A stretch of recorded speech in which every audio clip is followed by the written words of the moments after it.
Good morning, dear children. Today I will narrate a beautiful story from Panchtantra, the boastful parrot. Are you excited, children? So let's start the story. The boastful parrot. Piku was a handsome parrot, but he took much pride in his beauty. Whenever he met the other animals in the forest, he would only talk about himself. One day, when he was looking at his feathers and admiring himself, he heard a beautiful voice coming from near the lake. Piku wondered to whom the voice belonged. Unable to contain his curiosity, he flew towards the lake to find out. There he saw a beautiful swan with feathers as white as milk and a beak that glistened in the sun. She was dancing and singing in the lake. She noticed Piku looking at her. "Hello there." Just when he was about to talk about his beauty, Sophie said, "Look at my feathers, Piku. Don't you think they are shiny and soft? And my neck, it is slender and curvy.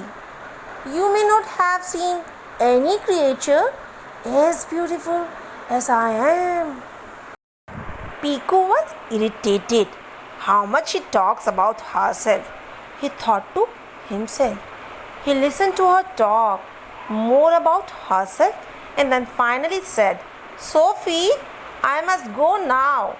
I am pleased to have met you. Hope we met again. Bye bye." On his way back home, Piku met Mitu the squirrel. "There is a new guest in our forest, but do stay away from her," said Piku. "Who is this new guest? And why are you asking me to stay away from her?" asked Mitu curiously. "Her name is Sophie. She is a swan. All she talks about her feathers, neck, eyes, and how beautiful she is. I don't like her at all," said Piku. "Ha ha ha! I am used to that, Piku. You do the same with me," said Mitu. Piku was taken aback. "No, I don't. I never boast about myself," he said. "Whether you accept it or not, that's what you do. Ask anyone," said Mitu, walking away. Piku then met Bhola, the bear. "Stay away from Sophie, the swan," Piku warned him. "But why? What has she done?" asked Bhola. "She will bore you to sleep by constantly talking about how beautiful she is," said Piku. "Just like you. Now do you realize how we feel when you keep boasting about yourself?" asked Bhola. Suddenly he heard Sophie's voice again. It seemed like she was coming this way. Piku quickly left, not wanting another conversation with her. Later, Piku sat down on a tree and pondered over what Mitu and Bholu told him. "Do I really talk about myself that much?" he wondered aloud. "They must be mistaken. It is Sophie who keeps talking about herself. I have never seen anyone so vain."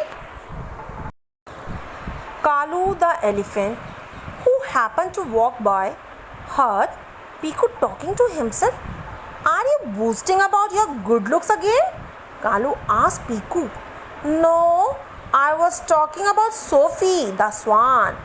She irritates others by talking only about herself," replied Piku.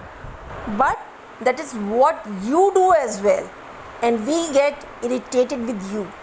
But we don't tell you about it because You are a good friend and we did not want to hurt your feelings, said Kalu. Piku finally realized his mistake. I am sorry. I did not realize how vain I was being until today. I am going to change that about myself and hopefully make Sophie understand this as well, he said. And next time, do tell me if I do something wrong. Don't keep it from me just because I'm your friend. Don't worry, Piku. I'm sure we won't have anything to complain about hereafter, said Kalu with smile. So, moral of the story is don't be boastful.